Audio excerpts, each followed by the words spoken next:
अंतरिक्ष वलय इतना बड़ा है कि वह ब्रह्मांड में एक महान खजाना हो सकता है। वांग यी ने अपने बैग में रखे सभी लकड़ी के क्रिस्टल और पौधों की आत्माओं को अंतरिक्ष रिंग में डाल दिया। अपने खाली बाएं हाथ को देखकर वांग यी बहुत संतुष्ट हुआ। इस तरह आपको पकड़े जाने की चिंता नहीं करनी पड़ेगी। किरिशिमा झील से दर्जनों किलोमीटर दूर जंगल में अचानक जमीन फट गई और एक आकृति भूत की तरह हवा में लटकी हुई दिखाई दी। धुंधली चांदनी में उसने भूरे काले लड़ाकू वर्दी पहने एक सुंदर युवक का रूप दिखाया। यह वांग यी ही थे जिन्होंने अभी अभी बाबाटा के साथ अनुबंध पर हस्ताक्षर किए थे। वांग यी ने चारों ओर देखा। अब चलो पहले कोई जगह ढूंढते हैं जहां से आगे बढ़ा जा सके। संयोग से मोन बेल की भी खेती करनी होगी। वांग यी उस खड़ी चट्टान पर स्थित गुफा में लौट आया जहां वह पहले छिपा था।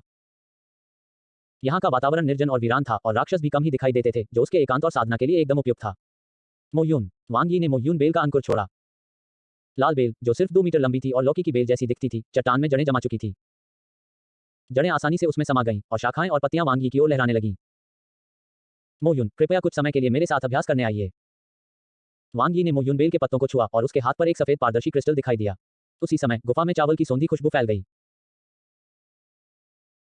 मोन टैंग के नन्हे पौधों ने म्यूया क्रिस्टल की उपस्थिति महसूस की और उनकी शाखाएं और लताएं और भी जोर से कांप उठीं। उसी समय मोन टैंग से वांग यी के मन में एक प्रबल इच्छा का संचार हुआ। इसे खाओ, जल्दी से बड़े हो जाओ ताकि तुम अपने मालिक की मदद कर सको। वांग यी ने लकड़ी के क्रिस्टल को कुचला और उसे मोन बेल के पत्तों पर छिड़क दिया, जिससे बेल का एक भी दाना छूटे बिना वह लिपट गया। गुगु, मोह्यून टिंग की ओर से एक अजीब आवाज आई। मोह्यून बेल साफ दिखाई देने लगी, उसकी शाखाएं, पत्तियां और लताएं तेजी से बढ़ीं और फैल गईं। जल्द ही गुफा मोह्यून बेल से भर गई। फुफकार, फुफकार और भी लताएं चट्टानों में फैल गईं और तेजी से बढ़ने लगीं। वांग यी यह भी महसूस कर सकता था कि मोन बेल की आभा मजबूत और मजबूत होती जा रही थी और इसका रंग लाल से बैंगनी में बदल रहा था। म्यूया क्रिस्टल को निगलने के बाद मोह्यून बेल तेजी से विकसित होने लगी। हालांकि वांग यी की गणना के अनुसार 4 या 5 लकड़ी के क्रिस्टल के बिना ग्रह स्तर के पहले स्तर तक तेजी से विकसित होना असंभव है। मोन टैंग मूलतः एक विशाल पौधा है तथा इसके विकास के लिए आवश्यक ऊर्जा स्वाभाविक रूप से मनुष्यों की तुलना में बहुत अधिक है। मूल उपन्यास में बाबाता द्वारा फेंकी गई मोह्यून बेल को उस अवस्था तक पहुंचने में कई दशक लग गए थे। अब वांग यी चाहते हैं कि मोह्यून बेल कम समय में सबसे तेज गति से विकसित हो, इसलिए स्वाभाविक रूप से लागत बहुत ज्यादा है। यह देखकर कि मोन बेल विकसित होना शुरू हो गई थी, वांग यी शांत हो गया और अभ्यास के लिए तैयार हो गया। वांग यी पथरीली जमीन पर पालथी मारकर बैठ गया और अपने स्पेस रिंग से 2 म्यूया क्रिस्टल निकाले। पारदर्शी सफेद क्रिस्टलों को घूरते हुए, जिनसे लगातार चावल की मादक खुशबू निकल रही थी, वांग यी मुस्कुराया, म्यूया क्रिस्टल दोनों हाथों में थामे और अभ्यास करने लगा। आनुवंशिक ऊर्जा के मार्गदर्शन में वांग यी के शरीर में ऊर्जा की तरंगें तेजी से प्रवाहित हुईं। म्यूया क्रिस्टल की ऊर्जा आनुवंशिक ऊर्जा से भिन्न थी। म्यूया क्रिस्टल ऊर्जा अत्यंत शुद्ध थी और मानव शरीर द्वारा आसानी से अवशोषित और परिष्कृत की जा सकती थी। न केवल जीन विकसित हो रहे हैं, बल्कि चेतना के सागर में आत्मा और आध्यात्मिक शक्ति भी तेजी से बढ़ रही है, मानो वे पौधे हों जिन्हें पोषित किया जा रहा हो। म्यूया क्रिस्टल की शुद्ध और बढ़ती जीवन ऊर्जा के प्रवाह के साथ वांग यी का शरीर भी लगातार विकसित हो रहा था, क्योंकि यह उसके जीन और आत्मा के साथ एकीकृत था। मूल बंधनों को धीरे धीरे तोड़ें और उच्चतर स्तर तक पहुंचें। धुंधले प्रकाश में लाल और बैंगनी लताओं से ढकी एक चट्टानी गुफा में, लताओं के समुद्र में लगभग पूरी तरह डूबी एक आकृति अंत में चुपचाप गतिहीन बैठी थी, लेकिन उसके शरीर पर आभा लगातार मजबूत होती जा रही थी। समय धीरे धीरे बीतता है। इस पर्वत श्रृंखला के पक्षियों और जानवरों को मानो किसी भयानक अस्तित्व का आभास हो गया हो और वे उस क्षेत्र से भाग गए हों। एक पल के लिए पर्वत श्रृंखला और भी वीरान और मृत दिखाई देने लगी। और गहरे भूमिगत में काले और बैंगनी रंग की लताएं फैल रही हैं और बढ़ रही हैं, जैसे ऑक्टोपस अपने पंजे फैलाए हुए हो। इससे निकलने वाली अदृश्य आभा ने संवेदनशील राक्षसों को भयभीत कर दिया और वे वहां रुकने का साहस नहीं कर सके।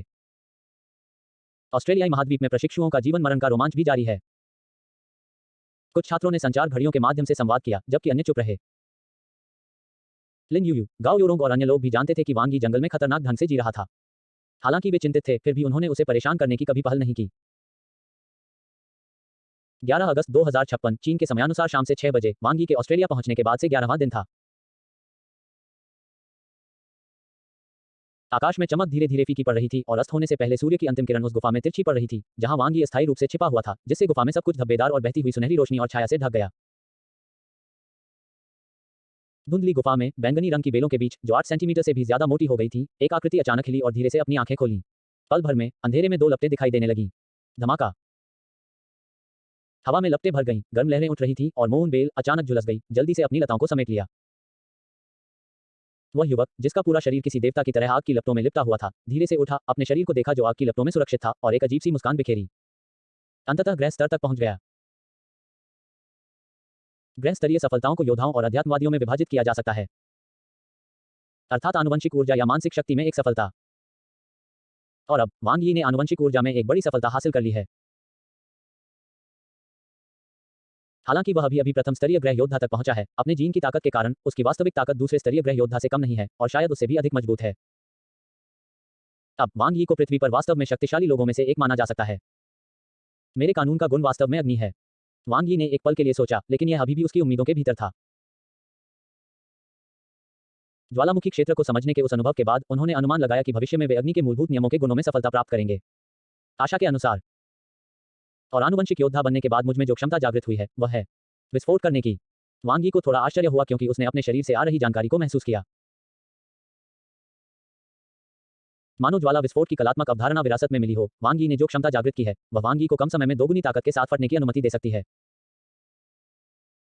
बेशक ऊर्जा की खपत भी बहुत अधिक होती है और इससे शरीर को आंतरिक क्षति पहुंचना आसान होता है। हालांकि वांग यी इस क्षमता से काफी संतुष्ट हैं। मो युन। वांग यी ने अपने शरीर पर लगी आग को रोक लिया। ग्रहीय योद्धा बनने के बाद वांग यी अपनी आनुवंशिक ऊर्जा मुक्त कर सकता था। चट्टान के चारों ओर लिपटी मोन बेल ने भी अपनी लताएं फैला दी और आराम से अपने मालिक के स्पर्श का आनंद लिया। सिर्फ 10 दिनों से भी कम समय में मोयुन बेल इतनी बड़ी हो गई है। वांग यी की मानसिक शक्ति फैल गई और वह आसानी से मोयुन बेल के आकार को भांप गया। वर्तमान मोयुन बेल उस अंकुर रूप की तुलना में 100 गुना से भी ज्यादा फैल गई है जब उसने पहली बार अपने मालिक को पहचाना था। विकसित और घनी जड़ों ने पूरी चट्टान और चट्टानी पहाड़ को घनीभूत कर दिया है। हम बस थोड़ा और करीब हैं और हमें ग्रह स्तर तक पहुंचने में सक्षम होना चाहिए। वांग यी मुस्कुराया। इन 10 दिनों के दौरान उन्होंने मो युनटैंग को कम से कम 5 लकड़ी के क्रिस्टल खिलाए, इसलिए यह स्वाभाविक था कि मो युनटैंग का विकास तेजी से हुआ। एक बार जब मो युनटैंग अपना पहला विकास पूरा कर लेगा और ग्रह स्तर में प्रवेश कर जाएगा तो यह उसके लिए एक महान सहायक बन जाएगा। वांग यी ने अभ्यास जारी रखने में जल्दबाजी नहीं की, बल्कि अपने माता पिता और गर्लफ्रेंड से संपर्क करने के लिए अपनी संचार घड़ी चालू कर दी, जो जियांगन बेस सिटी में दूर थे। जब तक मैंने अपनी प्रेमिका, माता पिता और परिवार से बात खत्म की, तब तक 3 घंटे से अधिक समय बीत चुका था। वांग यी ने राहत की सांस ली और अपनी कलाई पर बंधी संचार घड़ी पर नजर डाली। वांग यी को यह संचार घड़ी एक्सट्रीम मार्शल आर्ट्स स्कूल के अंदर से मिली थी, इसलिए मूलतः अन्य पक्षों द्वारा इसे ट्रैक किए जाने की कोई संभावना नहीं है। बेशक एक्सट्रीम मार्शल आर्ट्स स्कूल के लिए यह जरूरी नहीं है। इसमें कोई आश्चर्य की बात नहीं है कि वांग यी को शक है। आखिरकार संचार उपकरणों में पिछले दरवाजे छोड़ना तो हर निर्माता का काम है। वांग यी को याद आया कि मूल उपन्यास में ली याओ ने अपने बेटे की मृत्यु के दृश्य के आसपास के सभी योद्धाओं के स्थानों को तुरंत निर्धारित करने के लिए उपग्रह स्थिति का उपयोग किया था। एक्सट्रीम मार्शल आर्ट्स स्कूल द्वारा निर्मित बुद्धिमान उड़ान लड़ाकू विमानों के साथ साथ उनके पास हॉन्ग द्वारा छोड़े गए नियंत्रण बैकअप उपाय भी हैं। आधुनिक उच्च तकनीक निगरानी विधियों से बचाव करना कठिन है। वांग यी को थोड़ी ईर्ष्या हुई। वह चाहता था कि काश उसके पास भी एक बुद्धिमान ऑप्टिकल कंप्यूटर होता। आपको इस बात की चिंता करने की जरूरत नहीं है कि आपका बिना जानकारी के पीछा किया जा रहा है या निगरानी की जा रही है। लेकिन अभी के लिए मैं इसे केवल इसी रूप में उपयोग कर सकता हूं। वांग यी ने अपनी संचार घड़ी बंद कर दी और स्वयं को पुनः साधना में लीन कर लिया। दिन प्रतिदिन समय बीतता गया और जल्द ही 1 महीना बीत गया। 29 अगस्त को दोपहर 12 बजे प्रशिक्षण शिविर के प्रशिक्षु पुनः उस निर्जन क्षेत्र में एकत्रित हुए जहां यूएफओ यात्री विमान उतरा था। हालांकि लोगों की संख्या स्पष्ट रूप से उन लोगों की तुलना में कम थी जो अभी आए थे। शुरुआत में यहां आने वाले 183 छात्रों में से अब 170 से भी कम छात्र यहां एकत्रित हैं। 1 महीने के भीतर ही लगभग 10वां हिस्सा छात्र इस भूमि पर हमेशा के लिए रहने लगे। जीवन और मृत्यु का रोमांच, जैसा कि इसके नाम से पता चलता है, छात्रों के लिए इस महीने के दौरान उनमें से लगभग हर एक जीवन और मृत्यु के बीच चल रहा है। ग्रे काले रंग की लड़ाकू वर्दी पहने वांग यी भी उनमें शामिल थे। हालांकि धूल मिट्टी से सने और थके हुए दिख रहे ज्यादातर दूसरे छात्रों की तुलना में साफ सुथरे और ऊर्जावान वांग यी थोड़े ज्यादा खास लग रहे थे। वांग यी भी उन कुछ छात्रों में से एक हैं जो 1 महीने के प्रशिक्षण के बाद भी चमकदार और उज्ज्वल उपस्थिति बनाए रख सकते हैं। बेशक बाकी छात्र हैरान नहीं थे। आखिरकार वांग यी एक बेजोड़ प्रतिभाशाली व्यक्ति था जो पहले ही महीने में ब्लैक ड्रैगन रैंकिंग में शीर्ष 5 में पहुंच गया था और हो सकता है कि वह एक शक्तिशाली मानसिक गुरु भी हो। यह आश्चर्य की बात नहीं है कि ऐसे लोग संकटग्रस्त ऑस्ट्रेलियाई महाद्वीप में आरामदायक जीवन जी सकते हैं। वांग यी। शी जियांग खून से सना और मैला, चेहरे पर भयंकर भाव लिए, कंधे पर एक लंबी छड़ी लटकाए हुए उसके पास आया। लगता है तुम्हारा महीना अच्छा बीता है, उसने वांग यी के उभरे हुए बैग पर नजर डालते हुए कहा। इस महीने तुम्हारी फसल कैसी रही? सौभाग्य से यहाँ 3 उच्च स्तरीय स्वामी स्तर के राक्षस और कुछ मध्यम स्तर के स्वामी स्तर के राक्षस हैं। वांग यी थोड़ा मुस्कुराया। वाह, शी जियांग को साफ तौर पर हैरानी हुई। उसने वांग यी को अंगूठा दिखाया और प्रशंसा से कहा, तुमने 3 उच्च स्तरीय स्वामी स्तर के राक्षसों को मार गिराया है। तुम कमाल हो। मैंने अब तक जो सबसे शक्तिशाली राक्षस मारा है वह एक मध्यम स्तर का स्वामी स्तर का मोन नदी का शेर था। मुझे प्रशिक्षण शिविर के एक दोस्त के साथ मिलकर उसे मारने में काफी मेहनत करनी पड़ी। उसने आह भरी, ये स्वामी स्तर के राक्षस बाकियों से ज्यादा चालाक होते हैं। जब हालात बिगड़ते हैं तो ये भागने की पूरी कोशिश करते हैं।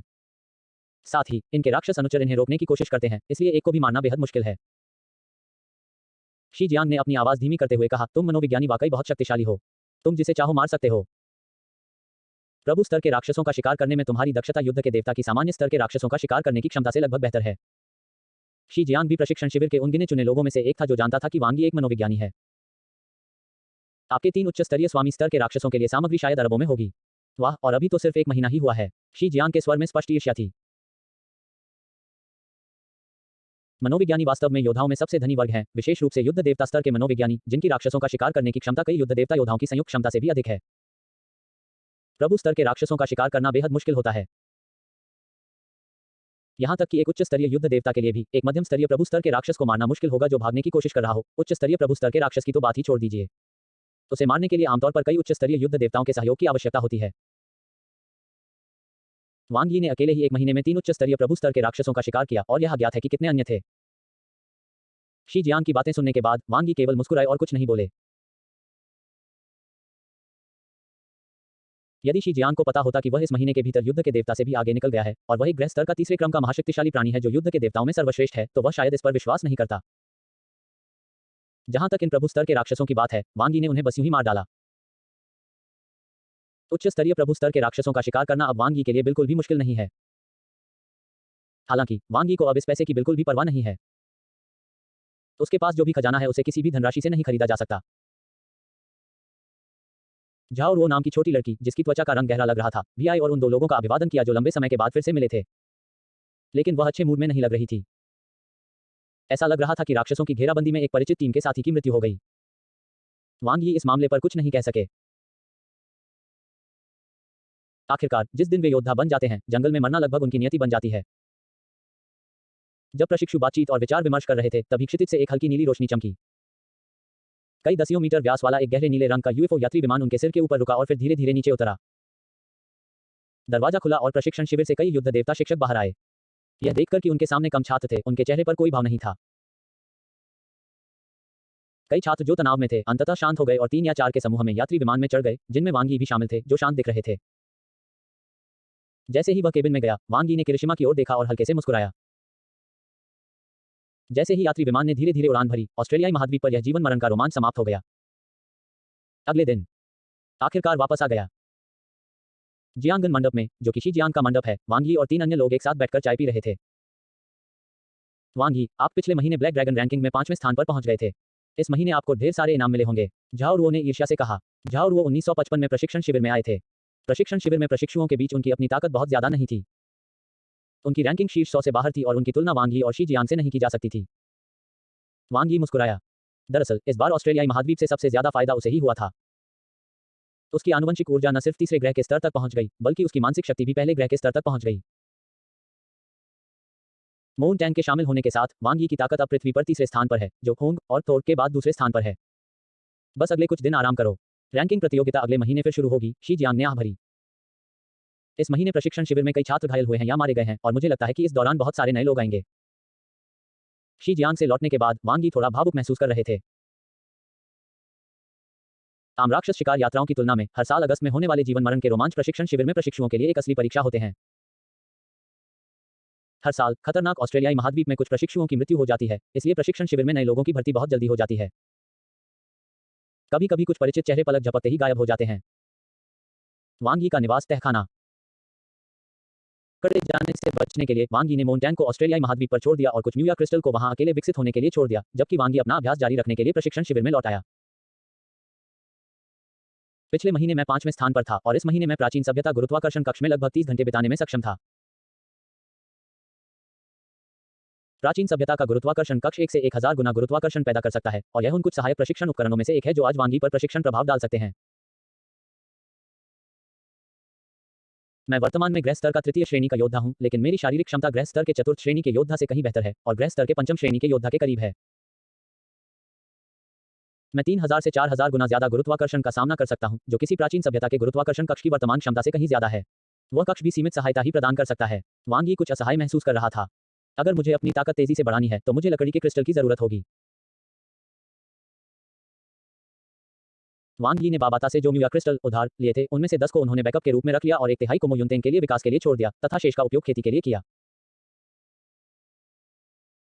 म्यूया क्रिस्टल और साधना के लिए अपनी असाधारण प्रतिभा पर भरोसा करते हुए वांग यी केवल 1 महीने में अपने शरीर को पहले ग्रह स्तर से तीसरे ग्रह स्तर तक उन्नत करने में सक्षम था। हालांकि मानसिक शक्ति को भेदना अधिक कठिन है और यह बहुत धीमी है, इसलिए यह अभी केवल प्रथम स्तर पर है, लगभग दूसरे स्तर पर है। स्तर जितना ऊंचा होगा, प्रशिक्षण शिविर उसे उतनी ही कम सहायता प्रदान कर सकेगा। वांग यी की चेतना के सागर के केंद्र में एक प्रकाश गेंद है, एक ग्रह जो ग्रह स्तर के प्रथम स्तर पर पहुंचने के बाद संघनित हुई उनकी मानसिक शक्ति का केंद्र है। यह प्रकाश का एक अद्भुत गोला था। सतह पर प्रकाश के प्रभामंडल के अलावा यह मूलतः पिरामिड के आकार के पारदर्शी क्रिस्टलों की एक विशाल श्रृंखला से बना था। इन सघन क्रिस्टलों ने मिलकर एक ग्रह का निर्माण किया। इस प्रकाश के गोले से एक अदृश्य और विचित्र तरंग निरंतर फैल रही थी।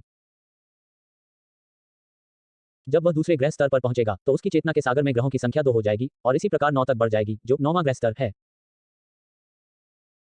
वांग यी के शरीर में डैंटियन स्थिति में 3 सूक्ष्म ग्रह भी हैं, जिनमें से 2 लगातार बीच वाले ग्रह के चारों ओर घूम रहे हैं। हालांकि यद्यपि उसका क्षेत्र शक्तिशाली है, उसकी शारीरिक शक्ति और टेलीकिनेटिक आयाम बहुत कम है। शारीरिक बल वर्तमान में वांग यी 2.8 बार प्राप्त कर सकता है, क्योंकि उसने 9 परत थंडर तलवार के तीसरे स्तर को सफलतापूर्वक विकसित किया है। प्रथम ग्रह स्तर तक उनकी सफल उन्नति और उन्नत चेतना के कारण टेलीकिनेटिक एम्पलीट्यूड 8 तक पहुंच गया है। कहने का तात्पर्य यह है कि आप एक ही समय में हमला करने के लिए 8 हथियारों को नियंत्रित कर सकते हैं और प्रत्येक हथियार अपनी अधिकतम हमला शक्ति लगा सकता है। इसके अलावा वांग यी की मानसिक शक्ति भी उसी स्तर के मानसिक विशेषज्ञ की तुलना में 3 गुना अधिक मजबूत है। तो कुल मिलाकर आक्रमण शक्ति वास्तव में 28 समान स्तर तक बढ़ जाती है। वर्तमान में पृथ्वी का नंबर 1 अध्यात्मवादी पूर्व 14 के आयाम के साथ दूसरे ग्रह स्तर पर है, लेकिन वह भी दूसरे ग्रह स्तर पर है, वांग यी से एक स्तर ऊपर। इसलिए दोनों के बीच दूर गतिज आक्रमण शक्ति में ज्यादा अंतर नहीं होना चाहिए। लेकिन वांग यी के पास मोन बेल है, और हाँ, वो ग्रह स्तर का तीसरा योद्धा है जो पूर्व को कुचलने के लिए काफी है।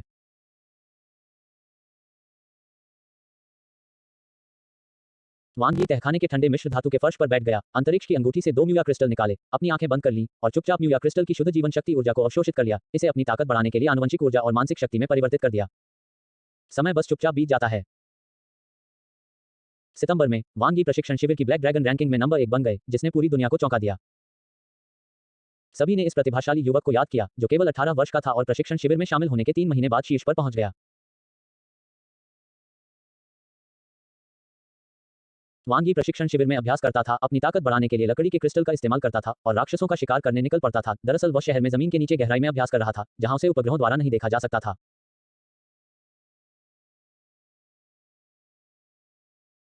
प्रशिक्षण शिविर में एक्सट्रीम मार्शल आर्ट्स स्कूल में शामिल होने के दौरान उसने जिन गुप्त मैनुअल, विश्व का विनाश, 9 परत वाला थंडर ब्लेड और टोंगक्सुआन तलवार क्लासिक के 3 पूरे सेट चुने थे, उनका भी वांग यी अक्सर अध्ययन और अभ्यास करता था, जिससे धीरे धीरे मार्शल आर्ट्स के अपने ज्ञान में सुधार होता गया। यद्यपि वह प्रसिद्ध हैं और प्रशिक्षण शिविर के इतिहास में सबसे मजबूत और सबसे युवा प्रतिभा बन गए हैं, वांग यी आमतौर पर बहुत कम महत्वपूर्ण हैं और शायद ही कभी किसी सार्वजनिक अवसर पर दिखाई देते हैं। झाओ रुओ और शी जियांग, उनके 2 रूममेट्स जो बगल में रहते थे, को छोड़कर प्रशिक्षण शिविर में अन्य लोगों ने शायद ही कभी वांग यी को देखा हो। हर कोई जानता था कि वांग यी अपना अधिकांश समय अपने स्वयं के मंडप जीवचोंगलों प्रशिक्षण कक्ष में अभ्यास करते हुए बिताते थे और वे सभी उनकी लगन और कड़ी मेहनत की प्रशंसा करते थे। हालांकि किसी को अंदाजा नहीं था कि उनकी नजरों में वह मेहनती प्रतिभाशाली व्यक्ति पहले ही युद्ध के देवता से भी आगे निकल चुका था। उसकी असली ताकत पहले से ही दुनिया में तीसरी सबसे अच्छी थी, बस 2 बेजोड़ उस्तादों होंग और लेई शेन से नीचे। अक्टूबर में पश्चिमी एशिया में स्थित होंगनिंग बेस सिटी में भारी बारिश शुरू हो गई। मूसलाधार बारिश हुई और हवा में धुंध छा गई। पूरे प्रशिक्षण शिविर की अनोखी, सुंदर और भव्य प्राचीन इमारतें धुंध में डूब गईं। वांग यी के निवास के शांत तहखाने में वांग यी ने अपना दाहिना हाथ ढीला किया और लकड़ी के क्रिस्टल को देखा जो मंद हो गया था और पाउडर में बदल गया था। थोड़ा परेशान महसूस कर रहा था। लगभग 2 महीने हो गए हैं। मेरी शारीरिक शक्ति ग्रह स्तर 5 तक सुधर गई है और मेरी मानसिक शक्ति भी ग्रह स्तर 3 तक सुधर गई है, लेकिन म्यूया क्रिस्टल लगभग खत्म हो गया है। हालांकि वांग यी ने थोड़ी आह भरी, फिर भी वह दिल से बहुत खुश था। इस पिन ने जिस गति से म्यूया क्रिस्टल की ऊर्जा को अवशोषित किया, वह वांग यी की कल्पना से भी तेज थी। ऑस्ट्रेलियाई महाद्वीप से लौटने के सिर्फ 2 महीनों में वांग यी रॉकेट की तरह तेजी से तीसरे ग्रहीय स्तर से 5वें ग्रहीय स्तर तक पहुंचने में सक्षम हो गया। बेशक इसकी कीमत यह थी कि 200 से ज्यादा म्यूया क्रिस्टल गायब हो गए। म्यूया क्रिस्टल प्रतिदिन लगभग 3 या 4 बार जलाए जाते हैं। प्रत्येक म्यूया क्रिस्टल एक प्रथम स्तरीय ग्रह स्तर के बलवान व्यक्ति का प्रतिनिधित्व करता है। आज पृथ्वी के लिए प्रथम स्तरीय ग्रह स्तर ही शिखर पर स्थित अस्तित्व है। इस उपभोग दर के साथ यह अजीब बात होगी यदि सुधार दर तेज न हो। मेरी आनुवंशिक ऊर्जा और शारीरिक फिटनेस की तुलना में मेरी मानसिक शक्ति में सुधार की गति बहुत धीमी है। वांग यी ने अपना सिर हिलाया। हालांकि ग्रह स्तर की तृतीय क्रम टेलीपैथिक शक्ति के साथ वह पहले से ही दुनिया में सबसे अच्छा टेलीपैथ है। कई दिनों से जिस तहखाने में वह ठहरा था, वहां से बाहर आकर वांग यी ने ठंडे पानी से नहाया और एक ढीला ढाला सफेद ट्रेनिंग सूट पहने दूसरी मंजिल की बालकनी में बैठ गया। बाहर धुंध भरी बारिश का सामना करते हुए उसने गर्म चाय का प्याला पकड़ा, उसे धीरे से फूंका, धीरे-धीरे घूंट-घूंट करके पिया और उसका मन बहुत शांत था। अब म्यूया क्रिस्टल लगभग समाप्त हो गया है और मेरा स्तर भी ग्रह स्तर 5 तक बढ़ गया है। मुझे अन्य योजनाएं बनानी चाहिए, वांग यी ने मन ही मन सोचा। अब वांग यी को प्रशिक्षण शिविर से मिलने वाले पुरस्कारों की परवाह नहीं है, क्योंकि वह अब खुद को और बेहतर नहीं बना सकता। इसलिए कुछ समय पहले वांग यी ने राक्षसों का शिकार करने के लिए बाहर जाना छोड़ दिया और अकेले अभ्यास करने के लिए प्रशिक्षण शिविर में रहने लगे। यह निर्णय उस समय कई लोगों के लिए समझ से परे था। हालांकि प्रशिक्षण शिविर स्पष्ट रूप से प्रत्येक छात्र के निर्णय का सम्मान करता है। चूंकि वांग यी ने स्वेच्छा से त्यागपत्र दे दिया है, इसलिए वे हस्तक्षेप नहीं करेंगे। होंग और लेई शेन अभी तक एकांतवास से बाहर नहीं आए हैं। वे क्या कर रहे हैं? वांग यी थोड़ा उलझन में था।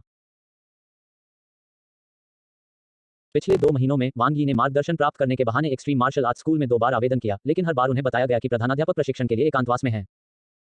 वे सचमुच 2 पागल अभ्यासी हैं। वांग यी ने मन ही मन उनकी प्रशंसा की। होंग और थंडर गॉड के नजरिए से वे पहले से ही इंसानों में देवताओं के समकक्ष हैं। दुनिया की हर चीज उनकी उंगलियों पर है, लेकिन उनकी कोई इच्छा नहीं है और वे एकांत और कठिनाई भरा जीवन जीते हैं। मार्शल आर्ट में सफलता की तलाश करना और मानव शरीर की सीमाओं का पीछा करना, शायद यही सच्चे योद्धा के रूप में होंग और लेई शेन का विचार है। चाहे चरित्र, इच्छाशक्ति या प्रयास के मामले में वांग यी उन दोनों से बहुत पीछे है। वांग यी ने तो यह भी महसूस किया कि यदि मनुष्य न होते और राक्षसों से लड़ने के लिए न होते, तो ये दोनों लोग पहाड़ों में छिप जाते और अभ्यास के लिए कभी बाहर नहीं आते। वांग यी को थोड़ी शर्मिंदगी महसूस हुई। अब भी वह हर रात नियमित रूप से चेन यान और अन्य लोगों से संपर्क करने की आदत बनाए हुए है। मैं अभी भी जवान हूं, मैं केवल 18 साल का हूं और मेरी एक गर्लफ्रेंड है। मैं इन 2 बूढ़े लोगों के साथ प्रतिस्पर्धा नहीं करूंगा। वांग यी ने थोड़ा दोषी महसूस करते हुए अपना सिर नीचे झुकाकर चाय पीना जारी रखा। इस बारे में बात करते हुए, हालांकि वांग यी को जियांगन बेस सिटी छोड़े हुए केवल 4 महीने ही हुए हैं, फिर भी वह अपने परिवार को बहुत याद करते हैं। मैंने उन वनस्पति आत्माओं के प्रभावों का पहले ही पता लगा लिया है। लौटने के बाद मैं उन्हें अपने माता-पिता, चेन यान और बाकी लोगों को दे दूंगा। वांग यी ने मन ही मन सोचा। हालांकि प्रशिक्षण शिविर हर साल दिसंबर के अंत में समाप्त हो जाता है, इसलिए अभी भी 2 महीने बाकी हैं। हर वर्ष उच्च प्रशिक्षण शिविर छात्रों को वर्ष के अंत में 2 महीने की छुट्टी देता है, जो जनवरी और फरवरी में होती है, और वे मार्च में वापस लौटते हैं। जनवरी और फरवरी सबसे पारंपरिक चीनी त्योहारों वाले महीने भी हैं। एक्सट्रीम मार्शल आर्ट्स स्कूल के संस्थापक होंग चीनी हैं, इसलिए प्रशिक्षण शिविर स्वाभाविक रूप से उनकी व्यवस्था के अनुसार ही होगा। मैंने सुना है कि नए साल और वसंतोत्सव के दौरान हांगनिंग बेस सिटी दुनिया का सबसे जीवंत और उत्सवपूर्ण स्थान होता है। अगर मैं अपने परिवार, चेन यान और अन्य लोगों को यहाँ त्योहार मनाने के लिए ला सकूं, तो बहुत अच्छा होगा। वांग यी ने बाहर प्राचीन शैली की उत्कृष्ट इमारतों को देखा। क्योंकि सबसे शक्तिशाली इंसान हांगनिंग बेस सिटी का प्रभारी है, इसलिए दशकों से किसी भी राजा स्तर के राक्षस ने उसके पास आने की हिम्मत नहीं की। यह दुनिया का सबसे सुरक्षित शहर भी है और लोग समृद्ध और स्थिर जीवन जीते हैं। और क्योंकि होंग एक पारंपरिक चीनी है, इसलिए हर वसंत उत्सव हांगनिंग बेस सिटी का सबसे व्यस्त समय और सबसे अधिक आयोजनों वाला समय भी होता है। वांग यी को पहले यह स्थिति नहीं थी, लेकिन अब वह अमीर है और प्रति व्यक्ति 10 मिलियन युआन का हवाई जहाज का टिकट भी उसके लिए एक बूंद के समान है। कब तक लौटेगी? रात में जियांगन पवेलियन की दूसरी मंजिल पर, जहां वांग यी रहते हैं, वांग यी अपने लैपटॉप स्क्रीन पर 3 वीडियो विंडो में लड़कियों से बात कर रहे हैं। नवंबर आ चुका है और शायद 1 महीने से ज्यादा बाकी है। मैं चीनी नववर्ष से पहले वापस आ जाऊंगा, इसलिए चिंता मत करो। वांग यी ने उन्हें दिलासा दिया। जब से वांग यी एलीट ट्रेनिंग कैंप में शामिल हुए हैं, चेन यान और बाकी लोगों को अपने परिवारों से बहुत कम दबाव का सामना करना पड़ा है। हालांकि उनके माता-पिता शायद इस बात से सहमत न हो, लेकिन अब वे उन्हें वांग यी से संपर्क करने से आसानी से नहीं रोकेंगे। भविष्य में परेशानियां आ सकती हैं, लेकिन वांग यी का मानना है कि वह उन्हें हल कर सकते हैं। और जब से वांग यी ने कहा कि वह अब राक्षसों का शिकार करने नहीं जाएगा, चेन यान और अन्य लोगों को बहुत राहत महसूस हुई और अब वे इतने चिंतित नहीं थे। उन्हें इस बात का कोई अंदाजा नहीं है कि वांग यी अब किस स्तर पर पहुंच गए हैं। बातचीत एक सहज और सुखद माहौल में हुई। जल्द ही दिसंबर आ गया। वांग यी, जो तहखाने में अभ्यास कर रहे थे, ने बाहर से एक परिचित आवाज सुनी। जब वांग यी बाहर निकले, तो उन्होंने अपने एक परिचित यांग हुई को देखा, जो मुख्यालय निरीक्षक थे और जो उन्हें एक्सट्रीम मार्शल आर्ट्स स्कूल के वैश्विक मुख्यालय में लेकर आए थे। विशेष दूत यांग, आप यहाँ क्यों हैं? वांग यी मुस्कुराया। यांग हुई आंगन में खड़ी थी, उस ऊर्जावान काले बालों वाले लड़के को देख रही थी और मन ही मन आह भर रही थी। कौन जानता था कि वह मासूम सा लड़का इतनी जल्दी एक महाप्रतिभाशाली बन जाएगा, प्रशिक्षण शिविर में प्रथम स्थान प्राप्त करेगा। अब एक्सट्रीम मार्शल आर्ट्स स्कूल में पूरी दुनिया सहित ऐसा कौन है जो वांग यी का नाम नहीं जानता? यहाँ तक कि कुछ युद्ध देवता मंडलियों में भी वांग यी का जिक्र अक्सर होता है। यह प्रसिद्धि की शक्ति है। यांग हुई मुस्कुराई और बोली, हम एक दूसरे को इतने लंबे समय से जानते हैं। आपके घर आना मेरे लिए एक दुर्लभ अवसर है। आप मुझे चाय पर क्यों नहीं बुलाते? यह सच नहीं है, विशेष दूत यांग, तुम तो बड़े मजाकिया हो। वांग यी मुस्कुराया और यांग हुई का पहली मंजिल के बैठक कक्ष में स्वागत किया। दोनों अलग अलग बैठ गए। वांग यी ने यांग हुई के लिए चाय भी बनाई और सीधे पूछा, विशेष दूत यांग, इस बार तुम यहाँ क्यों आए हो? यांग हुई ने वांग यी की ओर देखा। हालांकि ग्रहों के स्तर को पार करने के बाद वांग यी ने अपनी आभा को छिपाने की पूरी कोशिश की, फिर भी युद्ध के देवता यांग हुई को एक अदृश्य दबाव महसूस हुआ। यांग हुई ने इस बारे में ज्यादा नहीं सोचा, बस वांग यी की ताकत में आए अद्भुत सुधार पर आह भरी। वह extreme martial arts training camp के इतिहास में पहला जीनियस होने के लायक था। यांग हुई ने सीधे जवाब नहीं दिया, बल्कि कहा, वांग यी, तुम वास्तव में एक अध्यात्मवादी हो। जब तुमने मुझसे झूठ बोला तो तुम बहुत दुखी हुए होंगे। हाँ, क्या यह मेरी एक विशेष मनोवैज्ञानिक पहचान की वजह से नहीं है? इसके अलावा मैं उस समय कमजोर था और ज्यादा कुछ नहीं जानता था, इसलिए मेरे पास खुद को छिपाने के अलावा कोई चारा नहीं था। यह अनजाने में हुई एक गलती थी। कृपया मुझे माफ कर दीजिए, विशेष दूत यांग। वांग यी ने माफी मांगते हुए कहा। कोई बात नहीं, मैं समझता हूँ। आपके यहाँ अध्यात्मवादी बहुत कम हैं और जब भी कोई आता है तो सभी पक्ष आपस में लड़ पड़ते हैं। मैं आपकी मुश्किलें समझता हूँ, यह तो बस एक सामान्य टिप्पणी थी। यांग हुई ने कहा, वांग यी, चलिए विषय पर वापस आते हैं। मैं इस बार यहाँ व्यक्तिगत रूप से एक्सट्रीम मार्शल आर्ट्स स्कूल के निर्देश आपको बताने आया हूँ। वांग यी चाय डालते हुए रुका, फिर मुस्कुराते हुए युद्ध देवता यांग हुई की ओर कुछ उलझन से देखा। क्या निर्देश? यांग हुई ने अपना चाय का प्याला उठाया और एक घूंट लिया। वह मुस्कुराया और बोला, क्या तुम पिछले कुछ समय से प्रधानाध्यापकों से मार्गदर्शन पाने की उम्मीद में उच्च अधिकारियों से आवेदन नहीं कर रहे हो? बेशक, दोनों प्रधानाध्यापक ऊंचे दर्जे के हैं, इसलिए हम जब चाहें उनसे नहीं मिल सकते। इसलिए हमें उनकी व्यक्तिगत सहमति लेनी होगी। और चाहे हमारा एक्सट्रीम मार्शल आर्ट्स स्कूल हो या लाइटनिंग मार्शल आर्ट्स स्कूल, दोनों के प्रधानाध्यापक बहुत व्यस्त रहते हैं, इसलिए अगर तुम उनके लिए समय निकालना चाहते हो तो तुम्हें पहले से व्यवस्था करनी होगी। तुम्हारा मतलब है? वांग यी ने पलकें झपकाईं और उसके मन में एक अनुमान आया। यह सही है, यांग हुई ने सिर हिलाया। कुछ दिन पहले हमारे एक्सट्रीम मार्शल आर्ट्स स्कूल और थंडर मार्शल आर्ट्स स्कूल के दोनों हेडमास्टर अपनी ट्रेनिंग पूरी करके बाहर आ गए। आपकी राय हांग और लेई शेन तक पहुंचा दी गई है। अगर कोई अप्रत्याशित घटना नहीं घटती तो आपको अगले कुछ दिनों में जवाब मिल जाएगा। हेडमास्टर आपसे कभी भी मिल सकते हैं, इसलिए बेहतर होगा कि आप पहले से तैयारी कर लें। ओह, वांग यी थोड़ा उलझन में था। सच कहूं तो वह अभी भी इस बात को लेकर झिझक रहा था कि मूल उपन्यास के दो महान किरदारों होंग और लेई शेन से मिलना चाहिए या नहीं। लेकिन अंत में उसने सिर हिलाकर कहा, मैं समझ गया। कुछ चीजें देर सवेर टाली नहीं जा सकती और अब उनमें कुछ ताकत है। यद्यपि वह होंग और थोर के बराबर नहीं है, लेकिन पृथ्वी पर तीसरा सबसे शक्तिशाली व्यक्ति होने के नाते वह दोनों के साथ बराबरी की बातचीत नहीं कर सकता। दूसरे शब्दों में, वांग यी को अब भी होंग और थंडर गॉड के चरित्र पर भरोसा है। अगर कोई और होता तो वांग यी अब वहां कभी नहीं जाता, चाहे उसे पीट पीट कर मार ही क्यों न डाला जाए। 8 दिसंबर, सुबह से 8 बजे। एक्सट्रीम मार्शल आर्ट्स स्कूल का वैश्विक मुख्यालय। एक काले रंग की luxury stretch limousine car extreme martial arts school के वैश्विक मुख्यालय के भारी सुरक्षा वाले प्रवेश द्वार पर रुकी। यह एक्सट्रीम मार्शल आर्ट्स स्कूल का प्रसिद्ध अंतरिक्ष यान मुख्यालय है। सफेद स्पोर्ट्स वियर पहने, काले बालों वाला एक बेहद खूबसूरत लड़का, जिसका स्वभाव अद्भुत था, कार से उतरा और एक्सट्रीम मार्शल आर्ट्स स्कूल के वैश्विक मुख्यालय के मुख्य द्वार के सामने खड़ा हो गया। उसने सिर उठाया और 10,000 मीटर लंबे उस बेहद शानदार अंतरिक्ष यान भवन को प्रशंसा भरी नजरों से देखा। और जब पूर्व दिशा में उगते सूर्य की चकाचौंध भरी रोशनी अंतरिक्ष यान की ऊंची इमारत पर पड़ती है तो यह एक चमत्कार जैसा शानदार दृश्य होता है। होंग वाकई कमाल का है। वह एक्सट्रीम मार्शल आर्ट्स स्कूल के मुख्यालय के रूप में काम करने के लिए एक अंतरिक्ष यान यहां ला सकता है। वांग यी प्रशंसा से भर गया।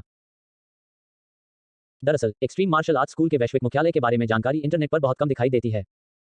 जाहिर है, आम लोग दुनिया के शीर्ष दिग्गजों समेत उच्च स्तर के रहस्यों को जानने के योग्य नहीं हैं। शायद अनगिनत लोग उनके अस्तित्व के बारे में जानते हों, लेकिन बहुत कम लोग ही उन्हें देख और जान पाते हैं।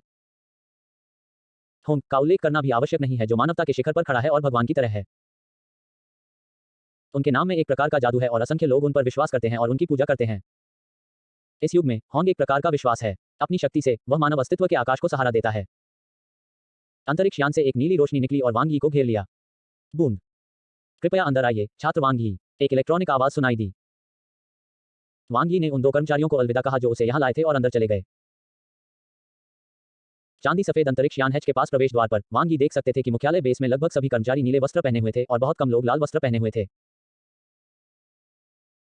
भीतरी गलियारे में नीले वस्त्र पहने दो पुरुषों और महिलाओं ने मुस्कुराते हुए हमारा स्वागत किया। नमस्ते छात्र वांग यी, कृपया हमारे पीछे आइए। मेजबान और अन्य लोग ऊपर आपकी प्रतीक्षा कर रहे हैं।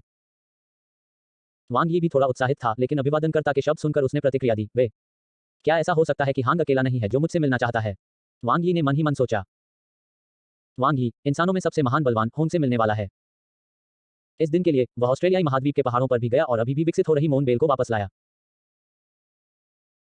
कई महीनों की खेती के बाद और हर कीमत पर बड़ी मात्रा में लकड़ी के क्रिस्टल की मदद से मोन बेल अब तीसरे ग्रह स्तर तक विकसित हो गई है। अब यह वांग यी के शरीर के नीचे छिपा हुआ है और इसे कभी भी कवच में बदला जा सकता है। मोयुनतेंग द्वारा रूपांतरित कवच में अत्यंत शक्तिशाली सुरक्षात्मक शक्ति है, जो किसी भी ब्लैक गॉड सूट से कहीं अधिक शक्तिशाली है।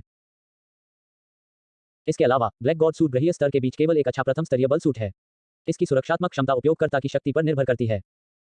आमतौर पर शक्ति जितनी अधिक प्रबल होती है उतना ही अधिक बल प्रदान करता है और रक्षा उतनी ही बेहतर होती है।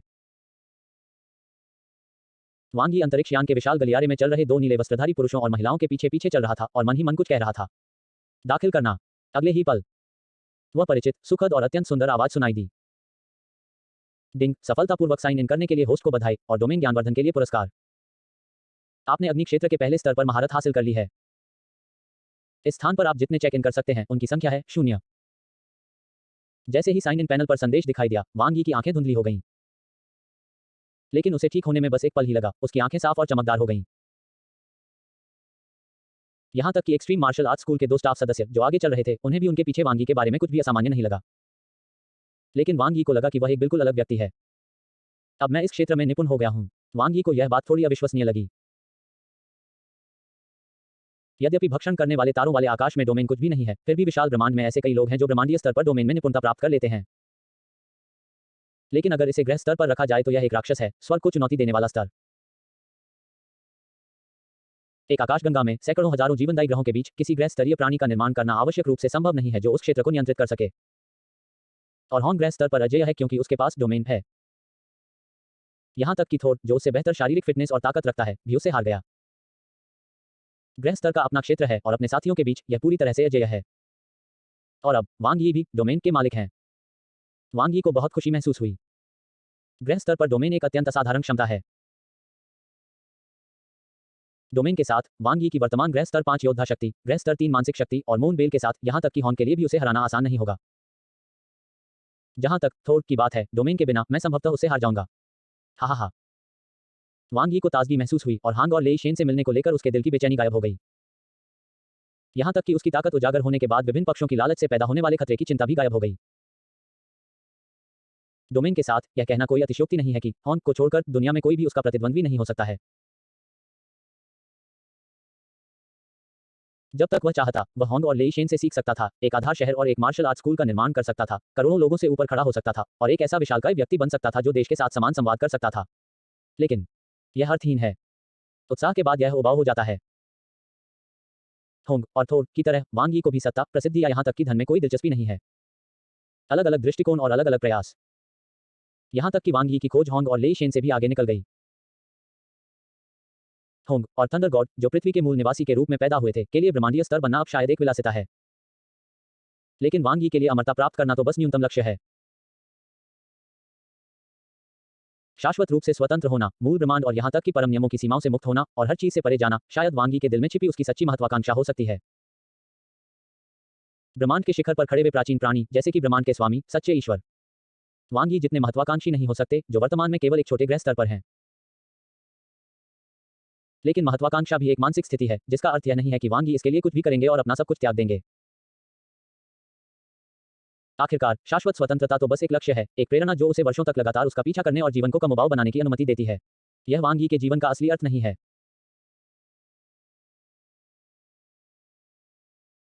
एक्सट्रीम मार्शल आर्ट्स हॉल के शीर्ष तल पर एक विशाल चांदी सफेद हॉल में, जो मार्शल आर्ट प्रशिक्षण हॉल के समान था, काले कपड़े पहने एक आदमी, 1.9 मीटर से अधिक लंबा, उसकी पीठ बंदूक की तरह सीधी और तेज और ठंडे स्वभाव वाला, सफेद लबादा पहने एक अन्य गंजे युवक से बात कर रहा था।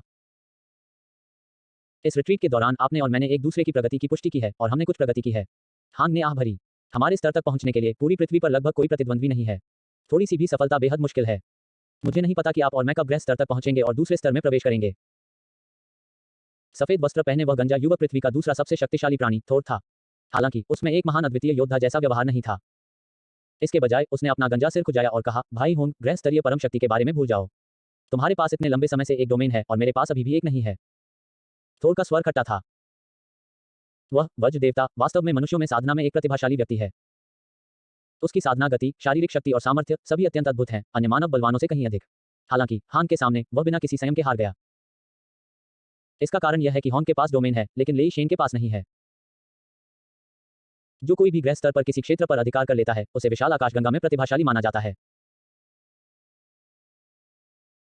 हांग, जो इस धरती का एक मूल निवासी था, जिसके पास न तो कोई विरासत थी और न ही उसे सिखाने वाला कोई था, उसने कुछ ही दशकों में कुछ भी नहीं से कुछ बना लिया और इस क्षेत्र को अपने दम पर समझ लिया। यह वाकई अविश्वसनीय था। साधना, प्रतिभा और शारीरिक नियंत्रण के मामले में लेई शेन हॉन्ग से बेहतर है। लेकिन समझ और चरित्र के मामले में हॉन्ग निस्संदेह पृथ्वी पर लोगों में सर्वश्रेष्ठ है। जैसे ही वांग यी और होंग लेई के बीच ऐतिहासिक मुलाकात होने वाली थी। शहर 003 को पूरे यूरेशियन क्षेत्र के सबसे डरावने इलाकों में से एक कहा जा सकता है। यहाँ एशिया की लगभग सबसे ज्यादा इमारतें हैं और यहाँ राक्षसों की संख्या भी आश्चर्यजनक स्तर तक पहुंच गई है। यहाँ पर कई भगवान स्तर के राक्षस हैं और यहाँ तक कि भगवान स्तर से परे के राक्षस भी छिपे हुए हैं। लुओ फैंग, जिसका उपनाम पहले से ही मैडमैन है और जिसकी शारीरिक फिटनेस जूनियर जनरल स्तर तक पहुंच गई है, पूरी तरह से सशस्त्र है और वह फायर हैमर स्क्वाड के साथ सिटी 003 में साहसिक कार्य कर रहा है। फायर हैमर स्क्वाड, जो पूरे यूरेशिया में प्रसिद्ध खतरनाक स्थान सिटी 003 में अभी अभी पहुंचा था, शहर के बाहरी इलाके में एक आवासीय भवन की 12वीं मंजिल पर एक कमरे में आराम कर रहा था, जो उनका अस्थायी अड्डा था। इन कुछ दिनों में टीम ने 30 से ज्यादा प्राथमिक और मध्यवर्ती स्तर के सामान्य स्तर के राक्षसों का शिकार किया। एक गरीब परिवार से आने वाले लुओ फैंग ने भी पहली बार पैसे कमाने की मशीन से भी तेज गति देखी और बहुत उत्साहित हुए। लुओ फैंग, जिसने अभी अभी योद्धा बनने की अपनी महत्वाकांक्षा को प्रज्वलित किया था, वह नहीं जानता था कि उसका पुराना दोस्त पृथ्वी के शीर्ष पर खड़ी दो सबसे शक्तिशाली पौराणिक हस्तियों से मिलने वाला था। जब वांग यी मार्शल आर्ट प्रशिक्षण हॉल के दरवाजे पर गए तो होंग और लेई शेन, जो प्रशिक्षण हॉल में थे, को कुछ महसूस हुआ और उन्होंने उसी समय उस ओर देखा। ये तो लेई शेन थोड़ा उलझन में था।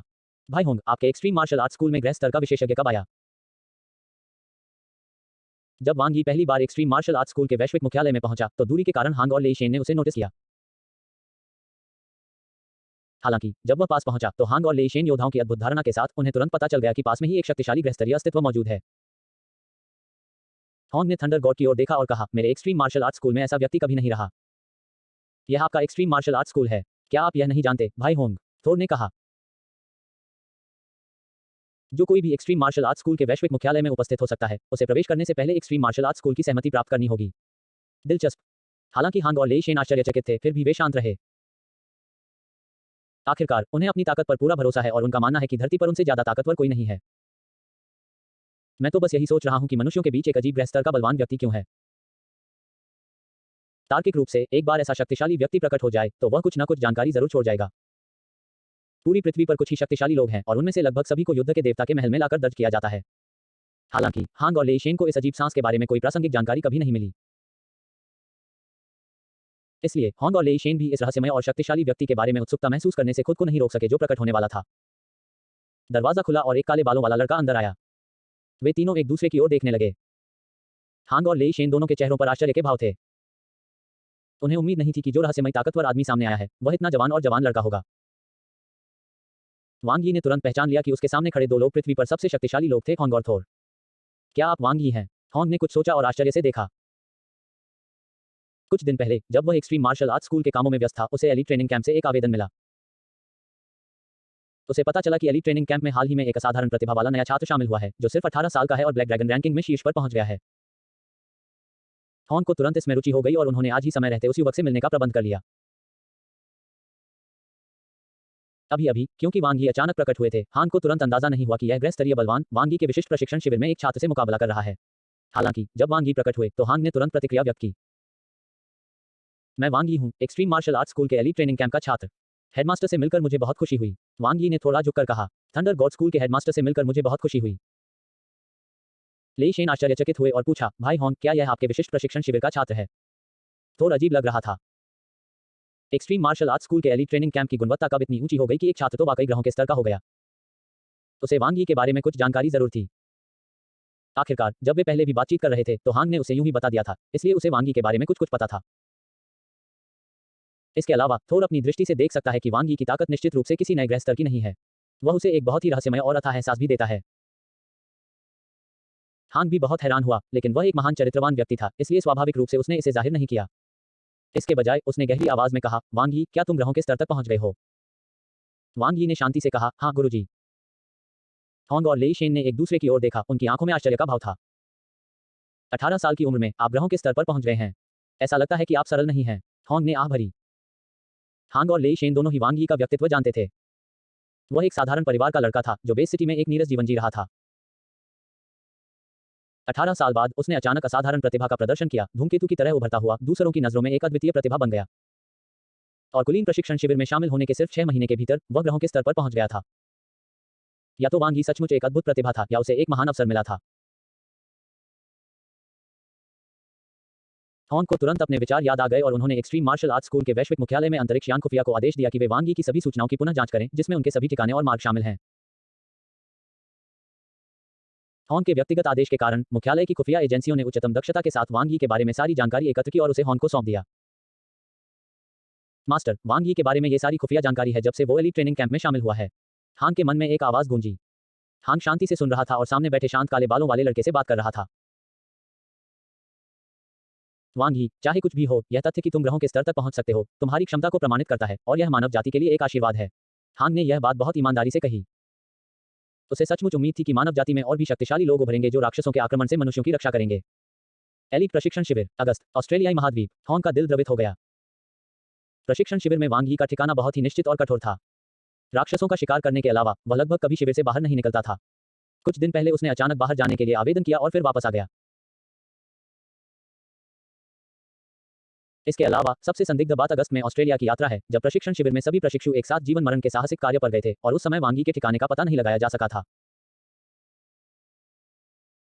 वांग यी भी बहुत सावधान है और शायद ही कभी संचार घड़ी का उपयोग करता है, इसलिए भले ही एक्सट्रीम मार्शल आर्ट्स स्कूल उसके ठिकाने को ट्रैक करना चाहे, यह बहुत मुश्किल है। लेई शेन के मन में हॉन्ग जितने विचार नहीं थे और उन्होंने सहजता से कहा, वांग यी, मुझे बताओ तुम ग्रह स्तर तक कैसे पहुंचे। वांग यी को गंजेथोर का अच्छा प्रभाव मिला है, हॉन्ग से भी बेहतर। यह सुनकर वह हल्के से मुस्कुराया, दो मंडप स्वामी, सच्चाई यह है, मैं कुछ समय पहले ऑस्ट्रेलियाई महाद्वीप पर साहसिक कार्य कर रहा था और सौभाग्य से मुझे एक खजाना मिला। उस खजाने के साथ मैं सफलतापूर्वक ग्रह स्तर तक पहुंच गया। हॉन्ग और लेई शेन की आंखें एक साथ चमक उठीं और उन्होंने एक दूसरे को देखा। क्या यह पौधों और पेड़ों की आत्मा हो सकती है, या यह किसी अज्ञात प्राचीन सभ्यता के खंडहरों से प्राप्त खजाना है? हालांकि पृथ्वी पर निगरानी अब बहुत सख्त है और सभी पक्षों ने बहुत गहन खोज की है और प्राचीन सभ्यताओं के कोई नए अवशेष नहीं मिले हैं। यह देखकर कि वांग यी अधिक कुछ नहीं कहना चाहते थे, हॉन्ग और लेई शेन और प्रश्न पूछना चाहते थे, लेकिन वे आगे बोलने में बहुत शर्मिंदा थे। आखिरकार हर किसी के पास रहस्य होते हैं और उन्हें दूसरों को बताना असंभव है। इससे भी बड़ी बात यह है कि यह एक बहुत बड़ा अवसर है। यदि यह हॉन्ग और लेई शेन होते तो वे शायद नहीं चाहते कि अन्य लोग उनसे सवाल करें। इसलिए हॉन्ग और लेई शेन को अपने विचारों को दबाना पड़ा और अन्य चीजों के बारे में बात करना जारी रखना पड़ा। वांग यी को राहत महसूस हुई जब उन्होंने देखा कि हॉन्ग और लेई शेन का मामले की तह तक जाने का कोई इरादा नहीं था।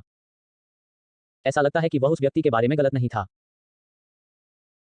यदि हॉन्ग और लेई शेन वास्तव में प्रलोभन का विरोध नहीं कर सके और उस पर हमला कर दिया तो वह बहुत निराश होगा। उसे यह भी संदेह हो सकता है कि क्या उसके पिछले कार्य सही थे। सौभाग्य से हांग हेलिशेन वाकई असाधारण दूरदर्शिता और साहस के धनी व्यक्ति थे। हालांकि वे भावुक थे, उन्होंने उनकी इच्छाओं पर लगाम लगाई और उन्हें कुछ करने के लिए मजबूर नहीं किया, न ही उन्हें निराश किया। यह सोचते हुए वांग यी को अचानक एक विचार आया। वांग यी, चूंकि अब आप ग्रह स्तर पर हैं, आप कई चीजें जानने के लिए योग्य हैं। हॉन्ग का चेहरा गंभीर हो गया।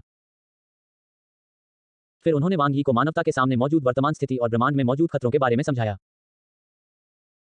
वांग यी को यह सब पहले से ही पता था, लेकिन फिर भी उन्होंने सहयोग किया और विभिन्न प्रकार के आश्चर्य व्यक्त किए। यह संभवतः इस तरह है और फिर इस तरह। अहम। शायद वांग यी का एक्सप्रेशन पैक अच्छा नहीं था, बहुत बनावटी था। हॉन्ग अंततः बोलना जारी नहीं रख सका, 2 बार खांसा और विषय बदल दिया। वांग यी, आप भी हमारे एक्सट्रीम मार्शल आर्ट्स स्कूल के सदस्य हैं। आपको पता होना चाहिए कि जो कोई भी युद्ध के देवता से परे कोई प्राणी बन जाता है, ग्रह स्तर का महाशक्ति, वह हमारे एक्सट्रीम मार्शल आर्ट्स स्कूल का इंस्पेक्टर बन सकता है। हांग का चेहरा गंभीर था। एक इंस्पेक्टर का पद बहुत ऊंचा होता है, मेरे बाद दूसरा। मुझे आश्चर्य है कि क्या आप हमारे एक्सट्रीम मार्शल आर्ट्स स्कूल के छठे इंस्पेक्टर के रूप में सेवा करने को तैयार होंगे। माफ करना मालिक, मैं नहीं चाहता। वांग यी ने बिना सोचे मना कर दिया। हांग को शायद उम्मीद नहीं थी कि वांग यी इतनी बेरुखी से मना कर देंगे। आखिरकार वे एक्सट्रीम मार्शल आर्ट्स हॉल के इंस्पेक्टर थे और उनका रुतबा इतना ऊंचा था कि चाहे वो कोई भी देश हो, उन्हें विनम्रता से और गंभीरता से लेना ही पड़ता था। और वे दुनिया के पहले व्यक्ति थे जिन्हें हांग ने व्यक्तिगत रूप से आमंत्रित किया था, लेकिन वांग यी ने बिना किसी हिचकिचाहट के मना कर दिया। हालांकि हॉन्ग इतना अच्छा व्यक्ति था, फिर भी उसे थोड़ी शर्मिंदगी महसूस हुई। उसके बगल में बैठे थंडर गॉड अचानक चौंके और मुस्कुराते हुए बोले, Wang Yi, extreme martial arts school का इंस्पेक्टर होना बोरिंग है। तुम हमारे thunder and lightning martial arts school में क्यों नहीं आते? हमारे thunder and lightning martial arts school में एक्सट्रीम मार्शल आर्ट्स स्कूल के मुकाबले ज्यादा सुकून भरा माहौल और बेहतर व्यवहार मिलता है। इसके अलावा मैं आमतौर पर इन सब में शामिल नहीं होता और मुझे तुमसे कोई खास जरूरत भी नहीं है। यहाँ बहुत सारी लड़कियां भी हैं। यह देखकर कि लेई शेन अधिक से अधिक बकवास कर रहा था, वांग यी ने हल्के से खांसते हुए गंभीरता से कहा, मुझे खेद है मास्टर लेई शेन, मैं एक्सट्रीम मार्शल आर्ट्स स्कूल या thunder and lightning martial arts school के लिए निरीक्षक के रूप में सेवा करने का इरादा नहीं रखता। ओह, हॉन्ग और लेई शेन दोनों ने भौहें चढ़ाईं, उनके मन में एक ही विचार था, क्या ऐसा हो सकता है कि वांग यी दूसरों से कमतर नहीं बनना चाहता था और अपना खुद का व्यवसाय स्थापित करना चाहता था? हालांकि यह देखते हुए कि वांग यी इतनी कम उम्र में आसानी से मानव दुनिया के शिखर पर चढ़ गया है, उसके लिए ऐसी महत्वाकांक्षाएं रखना सामान्य है। होंग और लेई शेन चिंता में पड़ गए। अगर वांग यी बहुत महत्वाकांक्षी होता और अपनी प्रतिभा से मानव जगत में उथल-पुथल मचाता, तो शायद भविष्य में उसे बड़ी मुसीबत का सामना करना पड़ता। वांग यी को हांग और लेई शेन के हाव भाव से पता चल गया कि उन्होंने गलतफहमी की है। उसने आगे कहा, मैं एक्सट्रीम मार्शल आर्ट्स स्कूल में ही रहूंगा, लेकिन मैं कोई पद नहीं लेना चाहता, न ही दुनिया के सामने आना चाहता हूं। मैं बस शांति से अकेले अभ्यास करना चाहता हूं। मैं यह भी नहीं चाहता कि मेरे बारे में स्कूल के 2 मास्टर्स के अलावा किसी को पता चले।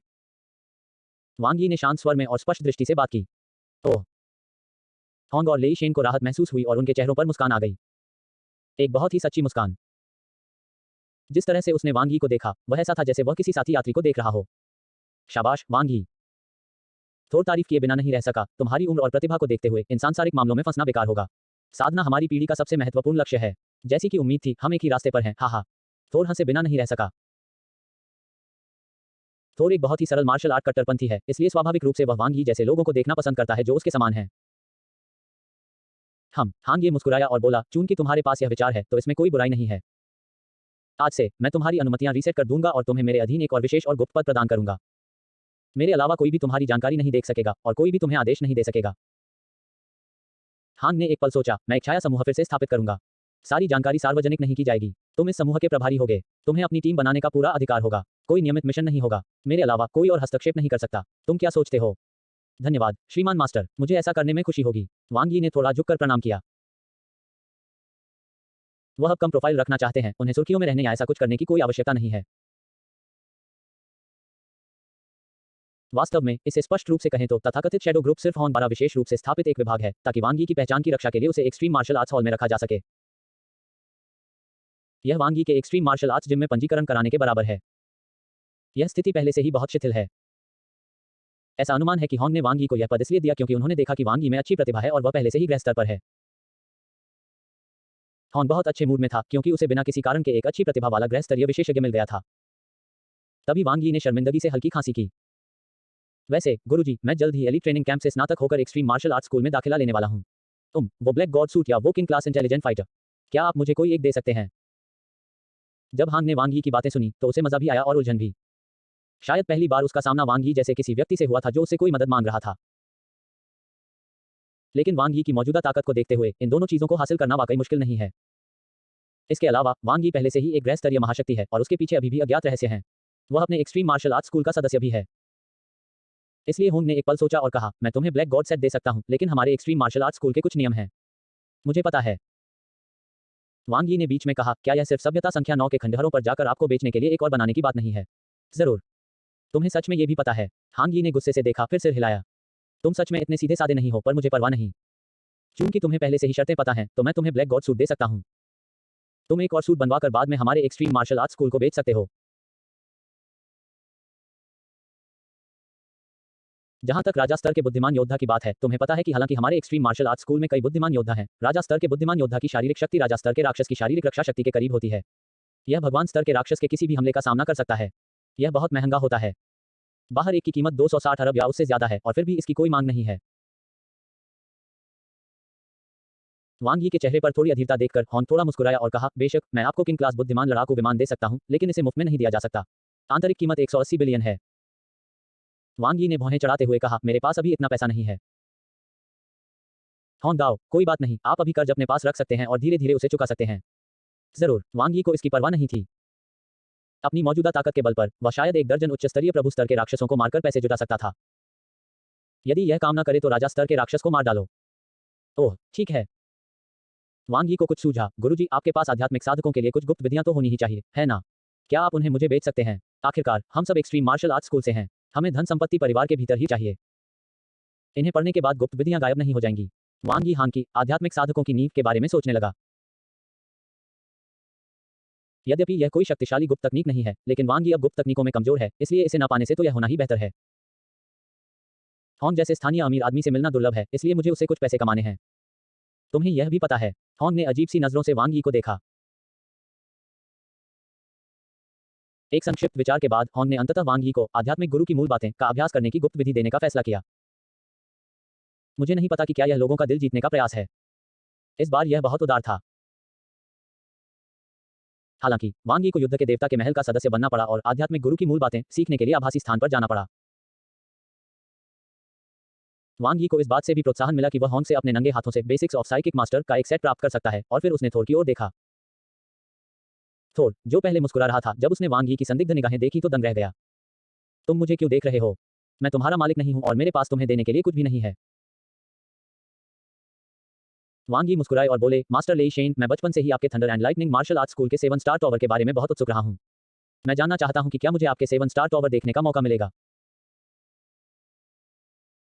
लेई शेन ने वांग यी को संदेह से देखा। अगर आप आना चाहते हैं तो ठीक है, लेकिन कोई अन्य विचार न रखें, अन्यथा आप मुझे भाई होन को सम्मान न देने के लिए दोषी नहीं ठहराएंगे। हा, ऐसा कैसे हो सकता है? मैं उस तरह का इंसान नहीं हूं। वांग यी थोड़ा शर्मिंदा हुआ। वह तो बस उस स्थान पर हस्ताक्षर करना चाहता था जहां थोर रहता था, लेकिन उसने थोर को अपने इरादों के बारे में संदेह में डाल दिया।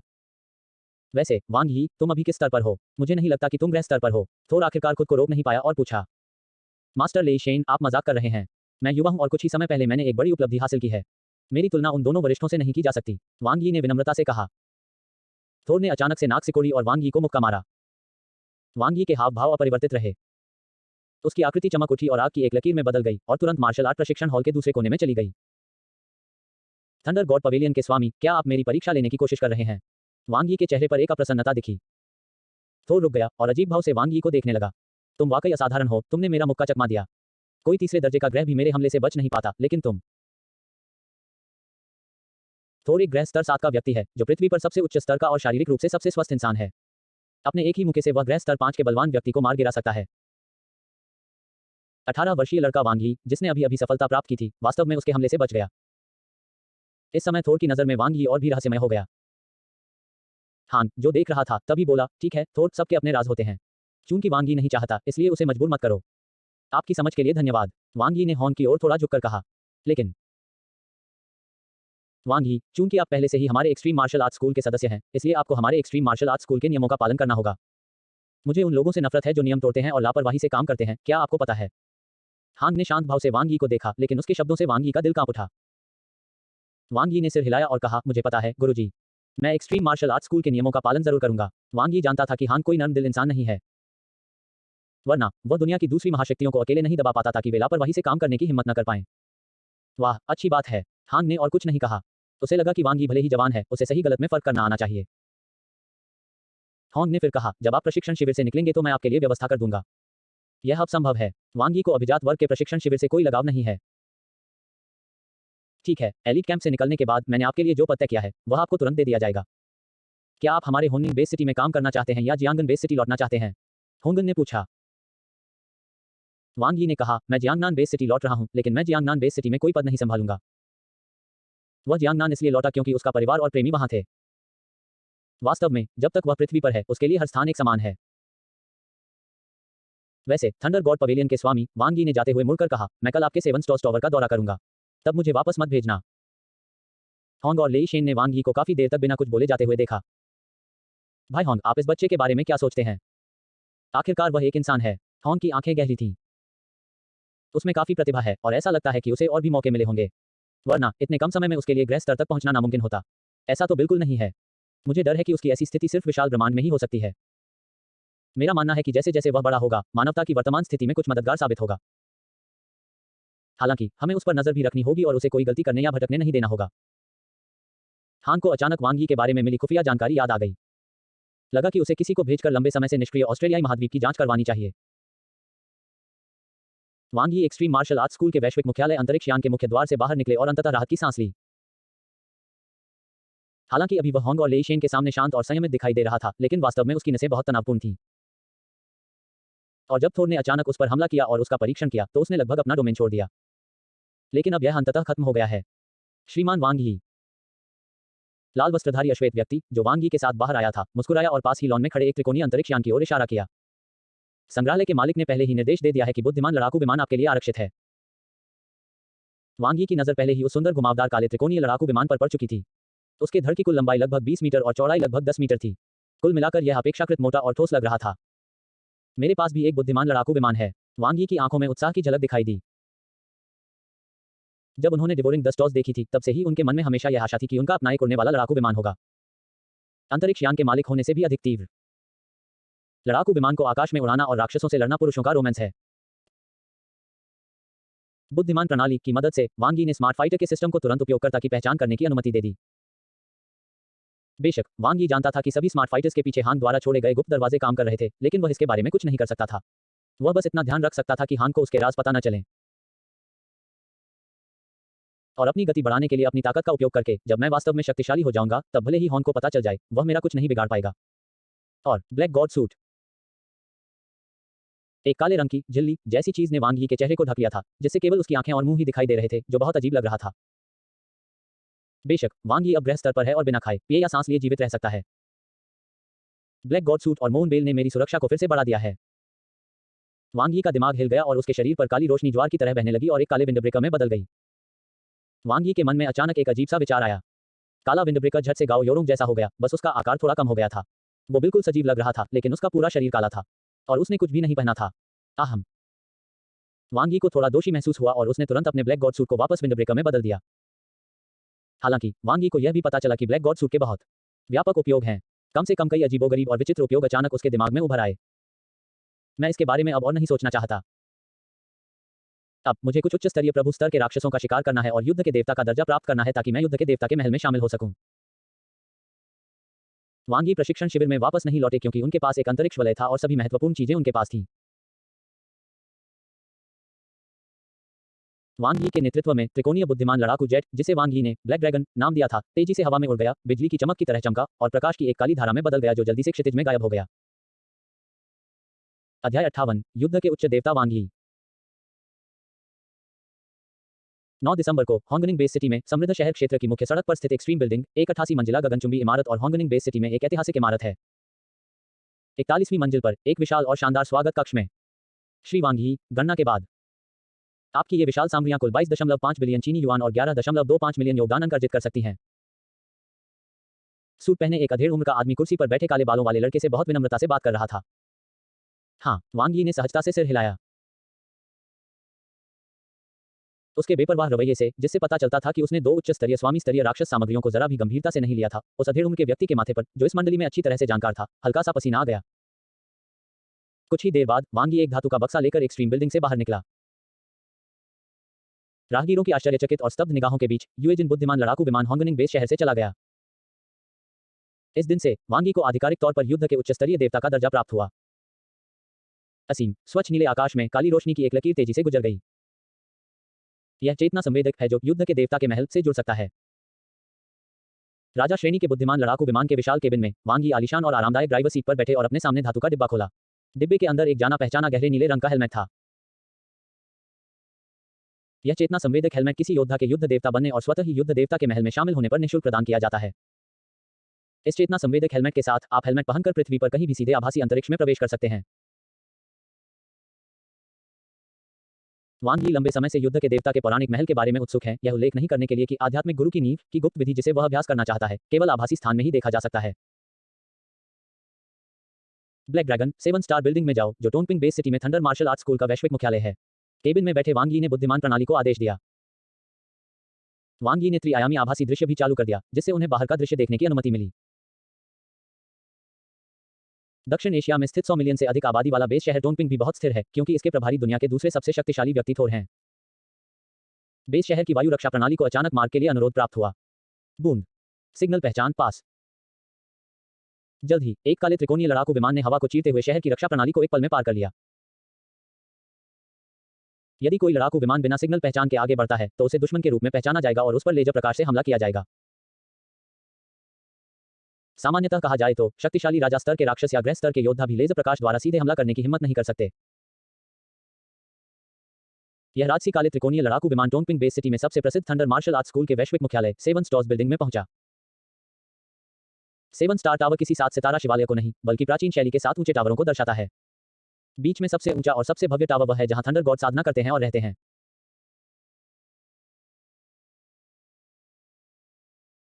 थंडर मार्शल आर्ट्स स्कूल के वैश्विक मुख्यालय के लोगों ने भी तुरंत एक अपरिचित त्रिकोणीय बुद्धिमान सेनानी के आगमन को नोटिस किया, लेकिन क्योंकि थोर ने पहले से ही अभिवादन किया था और व्यवस्था की थी, इसलिए यहां की सुरक्षा प्रणाली ने वांग यी पर हमला नहीं किया, बल्कि पुष्टि के बाद उसे अंदर जाने दिया। यह 7 स्टार टावर है। वांग यी अपने पैरों के नीचे तलवार लिए आसमान से नीचे उतरा। इस समय भी वांग यी अपनी पहचान छिपाना नहीं भूले। कोई लड़ाकू विमान से नीचे आया। हे भगवान, क्या वह ऐसा प्राणी है जो युद्ध के देवता से भी बढ़कर है? नहीं, ध्यान से देखो, वह किसी चीज पर पैर रखकर नीचे गिरा है। वह एक मानसिक रोगी है। सफेद वस्त्र पहने दो पुरुष और महिलाएं मुस्कुराते हुए आए। नमस्ते, श्रीमान वांग यी। हम लीडियन मार्शल आर्ट्स स्कूल के वैश्विक मुख्यालय द्वारा आपका मार्गदर्शन करने के लिए नियुक्त कर्मचारी हैं। अगर आपके कोई प्रश्न हो तो बेझिझक हमसे पूछें। वांग यी ने भी मुस्कुराते हुए अपना आभार व्यक्त किया और फिर दो लेइडियान मार्शल आर्ट्स स्कूल स्टाफ सदस्यों के मार्गदर्शन में लेइडियान मार्शल आर्ट्स स्कूल के वैश्विक मुख्यालय का दौरा करना शुरू किया।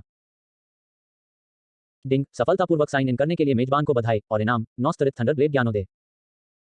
आपने 9 गुना थंडर ब्लेड 9 गुना में महारत हासिल कर ली है। इस स्थान पर आप जितने चेक इन कर सकते हैं उनकी संख्या है 0। वांग यी के चेहरे पर मुस्कान और भी उज्जवल हो गई। 1 घंटे बाद थंडरबोल्ट मार्शल आर्ट्स स्कूल के वैश्विक मुख्यालय का त्वरित भ्रमण करने के बाद वांग यी अपने स्मार्ट लड़ाकू जेट में सवार होकर तुरंत चले गए और कहा कि उन्हें कुछ काम करना है। थोर, केंद्रीय टॉवर की सबसे ऊपरी मंजिल पर बालकनी पर खड़े होकर उस दिशा में देखा जहां वांग यी गायब हो गया था, अपने चमकदार सिर को छुआ और एक हैरान नजर दिखाई। यह बच्चा क्या सचमुच मिलने आया था और चला